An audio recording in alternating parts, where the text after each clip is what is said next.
시편 제 119편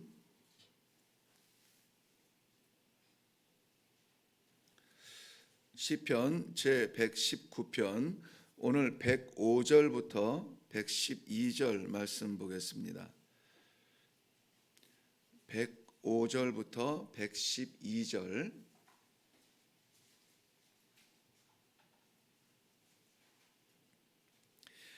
저와 여러분이 한 절씩 교독하고 마지막 112절만 합독하도록 합니다. 주의 말씀은 내 발의 등이요 내 길의 빛이니이다.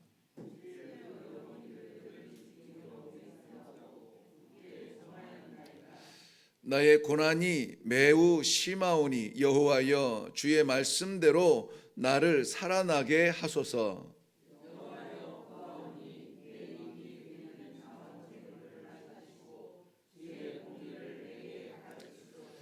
나의 생명이 항상 위기에 있사오나 나는 주의 법을 잊지 아니하나이다.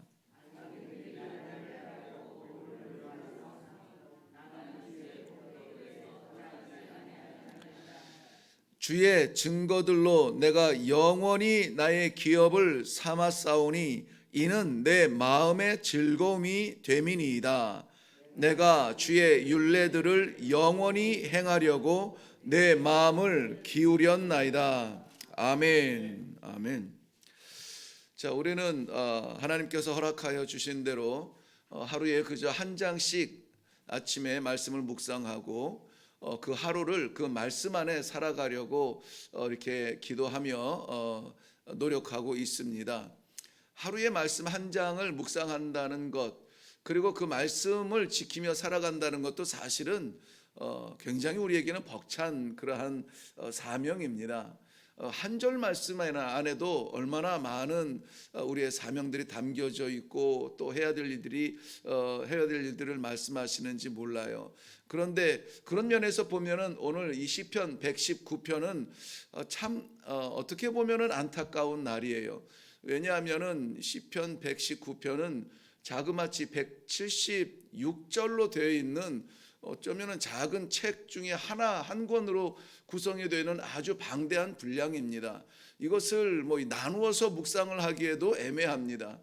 왜냐하면은 나눌 수 있는 부분들이 이렇게 눈에 보이기에는 119편의 구성 자체가 그 히브리어는 그 자음이 22개가 되어 있거든요. 우리나라 가나다라처럼 이렇게 되어 있는데 그 22개나 되는 알파벳들 하나하나를 따라서 그 첫 글자를 따라서 한 시를 짓고 또 다음을 따라서 또 하나를 짓고 이 각 단어마다 이게 8행이죠. 제가 어제 혀를 씹었는데 그쪽이 부어가지고 자꾸 이빨이 닿아요. 오늘 발음이 좀 세도 이해를 해주세요. 그래서 한 그 알파벳마다 8행에 따르는 그러한 시들을 지어놔가지고 그렇다 보면은 이것 22일 동안 나눠야 되는 것들이거든요. 그럴 수도 없고 그렇다고 반을 나누기도 그렇고 그저 이 119편 말씀의 이 방대한 분량 속에서 집중하고 있는 그 말씀이 무엇인가 오늘 좀 아쉬운 마음이지만은 그만큼 좀 집중해서 오늘 119편의 하나님의 말씀을 마음에 담고 또 그것을 지키기 위해서 결단하는 이 아침이 되기를 바랍니다. 119편은 그 앞에 보면 어떤 그 전조처럼 그림자처럼 말씀해주는 이 빛이 있었는데요. 그게 어디냐면은 시편 1편 같은 말씀이에요. 이 시편 1편 말씀에는 복 있는 자는 이렇게 시작하죠. 복 있는 자는 이렇게 시작하는데 마지막 끝날 때는 의인의 길은 여호와께서 인도하시나니 의인의 길이라고 나옵니다. 그런데 복 있는 자와 의인의 길, 그 사람에 집중되는 것이 아니라 어떻게 하면은 복 있는 사람이 되고 어떻게 하면은 의인의 길을 걸을 수 있는 것이냐, 그 사람보다 먼저 되어진 것이 있어요. 그게 뭐냐면 여호와의 율법을 여호와의 율법을 주야로 묵상하면 그 길을 걷는다는 거예요.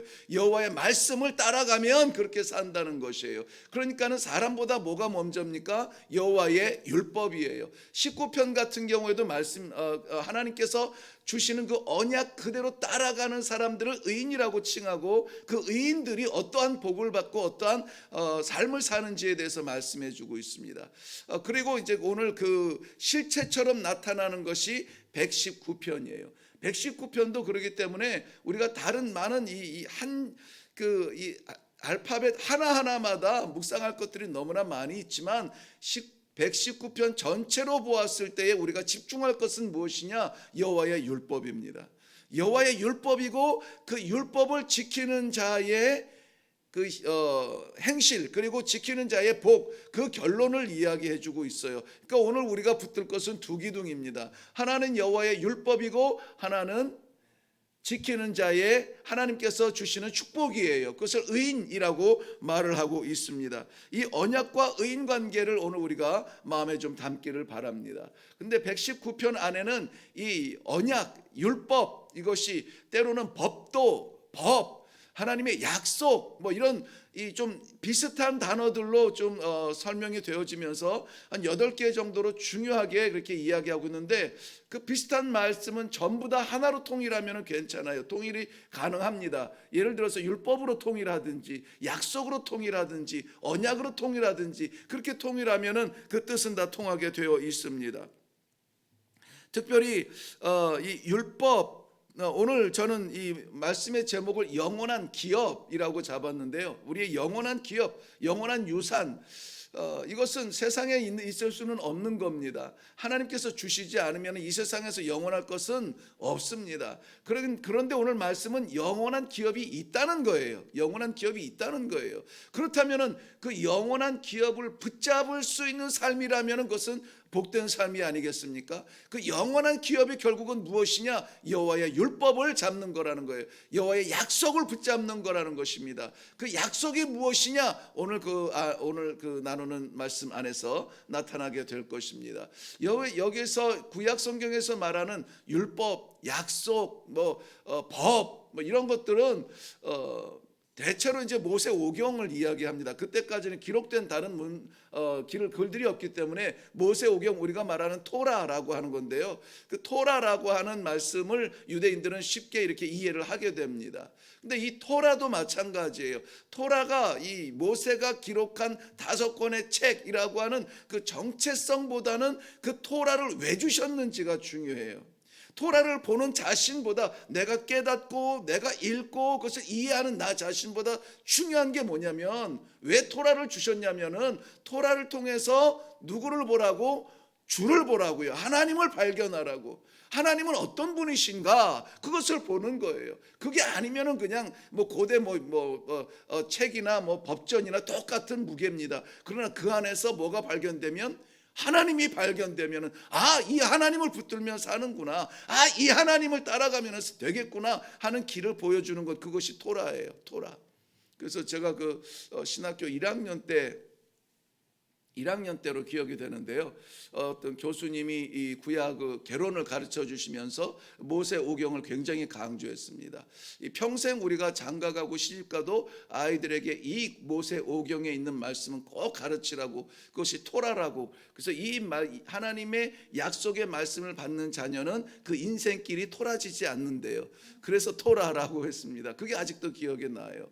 우리의 자녀들에게 세상의 삶의 지식과 방법들, 경험들, 많은 것을 우리가 전승해 줄 수 있습니다. 잘 사는 법, 성공하는 법, 공부 잘하는 법, 인간관계 잘하는 법, 이렇게 하는 것 다 가르쳐 줄 수 있어요. 그런데 그러한 길들은 꺾어질 수 있고 벼랑에 추락할 수가 있습니다. 잘 나가다가 어느 날 털털하는 마음으로, 이 껄껄한 마음으로 어깨 축 처져서 들어올 수가 있어요. 그런데 영원히 토라지지 아니하는 약속이 있어요. 그게 뭐냐? 하나님의 말씀이라는 거예요. 하나님의 말씀. 자, 오늘 우리 이 하루를 살 때에 우리가 토라지지 아니하고 이 길을 직진해서 우리에게 허락하신 인생길에 성공할 수 있는 유일한 방법, 하나님의 말씀 따라 가는 것입니다. 할렐루야. 예, 그래서 오늘은 이 119편의 그 22개의 알파벳 가운데 오늘 본문 이 105절부터 시작되는 것은 알파벳 중에 영어로 치면은 N, N의 N하고 아마 똑같은 단어죠. 우리나라로 하면 니은이 되는데요. 거기 히브리어로는 눈이라고 합니다. 눈. 그 눈이라고 하는 단어의 그 첫 단어가 뭐냐면은 시작하는 시의 첫 단어가 뭐냐면 네르라는 거예요. 네르. 그것은 빛입니다. 빛. 네르. 그리고 그 뒤에 나오는 오르라고 하는 것. 그것은 죄송해요. 네르가 그 등불이고 오르가 빛이에요. 근데 중요한 게 뭐냐면은요, 이 네르와 오르 이것은 명사인데요, 등불과 빛이라고 하는 명사인데 단수예요, 단수. 단수와 복수가 있잖아요. 빛들이나 등불들이 아니라 유일한 빛이에요. 유일한 등불이라는 것입니다. 그래서 오늘 저희들이 살아갈 때 발견하고 찾아내서 쫓아가야 될 그 등불과 빛은 하나밖에 없다는 것입니다. 하나밖에 없다는 것.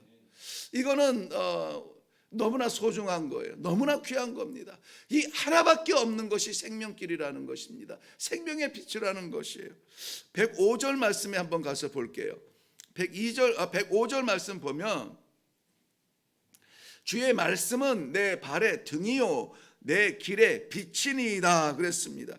내 발, 내 길은 우리가 살아가는 이 하루를 이야기합니다. 하나님께서 허락하신 인생의 연한을 이야기합니다. 그 살아가는 허락된 길을 걸어가야 되는데 이 길이 어떻게 되었냐면은 어둡다는 거예요. 깜깜하다는 것입니다. 깜깜하다는, 어디로 가야 될지 알지 못하는 겁니다. 오늘은 이게 진리인 것 같은데 내일은 그 진리가 바뀌어요. 오늘은 이 사람인 것 같은데 내일은 그 사람이 바뀌어요. 친구였던 사람이 원수가 되어집니다.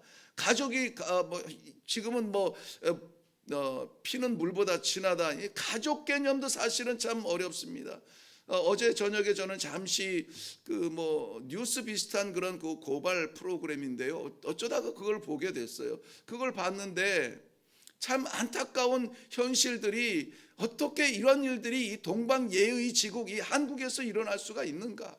보신 분들도 있는 줄 알겠습니다만은 그 혼자 살아야만 살 수밖에 없는 어르신들에 대해서 이야기해요. 어떤 사람들은 거기에 이제 인터뷰하는 모든 분들이었습니다만은 자녀들이 다 있어요. 다 외국도 아니고 한국에 다 있어요. 그런데 연락이 안 된대요.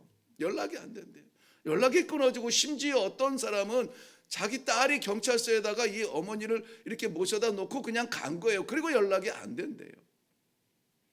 이게 우리나라에서 일어나는 일들입니다. 이게 윤리입니까? 이게 대한민국 동방예의지국 안에서 일어날 수 있는 일인가요? 이게 물보다 진한 피의 그러한 사실들입니까? 아니잖아요. 이런 모든 것들이 다 변해요. 거기에서 보면 그 어르신들이요, 그렇게 살아온 사람들이 아닙니다. 정말 애를 쓰고 밤낮 없이 땀을 흘리고 수고하고 눈칫밥 먹고 이러면서 자녀들을 다 키웠어요. 자기들은 이 손가락이 다 굽어질 만큼 이 흙을 일구면서도 그래도 우리 아이들은 제대로 공부해봐야지, 공부시켜야지 다 서울 보냈어요. 서울 보냈는데 연락이 끊어진 거예요. 죄송합니다. 제가 조금 흥분해서 다른 이야기를 좀 많이 했어요. 그런데 그런 것이 우리가 살아가는 우리의 길이 됐고 우리의 발걸음이 됐다는 겁니다. 다 변질이 되었어요. 진리가 뭔지, 어느 게 살아가야 될 길인지 어두워졌다는 것입니다. 심지어 요한복음 1장에 보면은 우리 하나님께서 빛이 되어서 살도록 빛을 비추기 위해서 이 땅에 오셨는데 내 땅에 왔는데 내 백성조차 나를 알지 못한다 그랬습니다. 이 어둠이 그 빛을 보지 못했다 그랬습니다.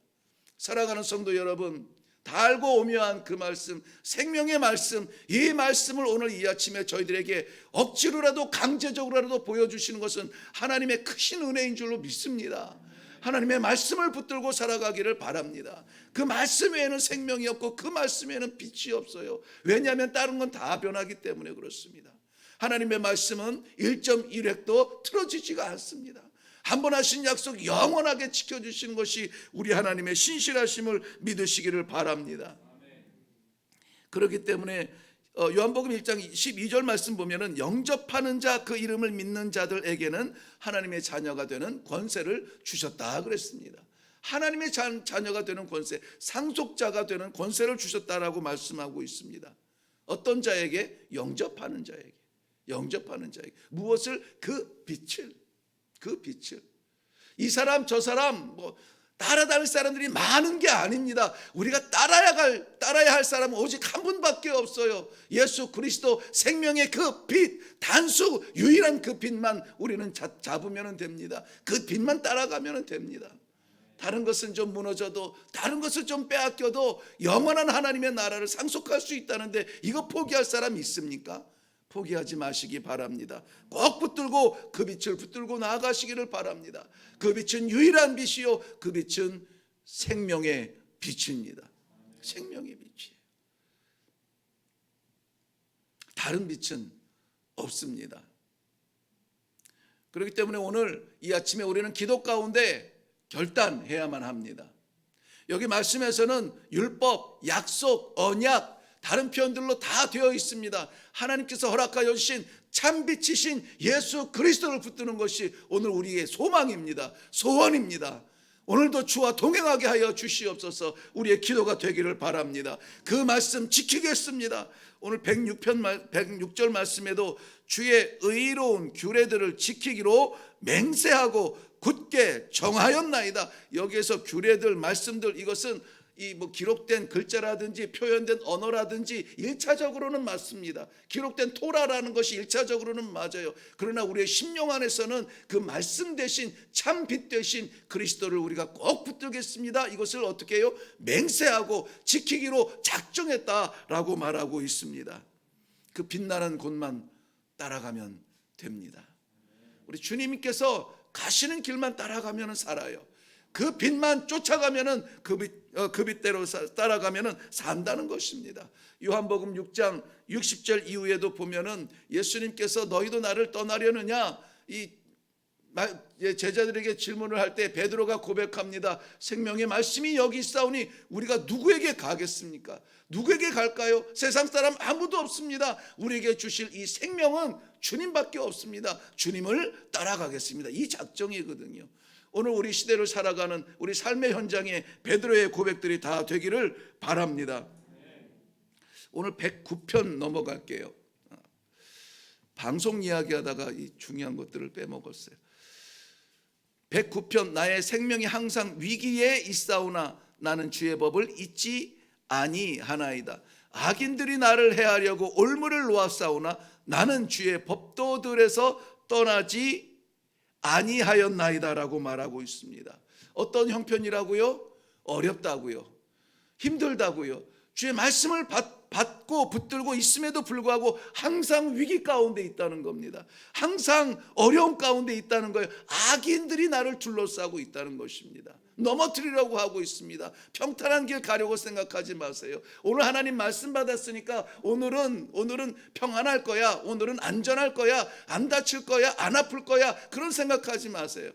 아플지라도, 어려움을 당할지라도, 다칠지라도, 뺏길지라도 우리의 결단은 하나라는 것을, 이것을 붙들고 나아가는 것이 복입니다. 뭡니까? 이 생명의 빛 예수 그리스도 우리의 심장에 반드시 붙들고 나아가겠습니다. 나와 주와 동행하겠습니다. 이러한 고백들이 오늘 되시기를 바랍니다. 어려워도 붙들면 삽니다. 아니, 어려워서 붙들어야죠. 어려우니까 붙들어야죠. 힘드니까 붙들면 어떻게 돼요? 산다는 것입니다. 107편 말씀에 나의 고난이 매우 심하오니 여호와여 주의 말씀대로 나를 살아가게 하옵소서 고백하고 있습니다. 생명의 말씀이 주의 말씀입니다. 주님의 이름입니다. 끝까지 붙드시기를 바라요. 그러면 살아요. 우리가 그렇게 부러워하는 욥도 보면은 욥기 23장 10절 말씀에 이런 결론을 내립니다. 나의 가는 길을 오직 그가 아시나니 그가 나를 단련하신 후에는 내가 정금같이 나아오리라. 찬란하게 빛날 그날을 사모하며 오늘 우리를 연단시키는 하나님 앞에서 우리가 놓지 아니하고 우리 중심의 생명의 빛 예수 그리스도를 붙들고 나아가 승리하는 성도님들의 삶이 되시기를 주님의 이름으로 축원합니다. 기도하겠습니다. 유한하고 변덕스러운 이 세상을 살아가면서 우리에게 영원히 변하지 아니할 기업을 주심을 인하여 감사합니다. 오늘 하루에 살아가는 모든 삶의 현장 어떻든지 간에 이 생명의 빛 예수 그리스도 우리 심장에 받고 살아가는 주의 귀한 성도들이 되게 하여 주시옵소서. 감사드렸고 예수님 이름으로 기도하옵나이다. 아멘. 아멘. 하나님 앞에 서는 사람은 의인밖에 없습니다. 악인은 잠시 서지만 심판받아 추락합니다. 의인은 한 번 서면 영원히 서게 됩니다.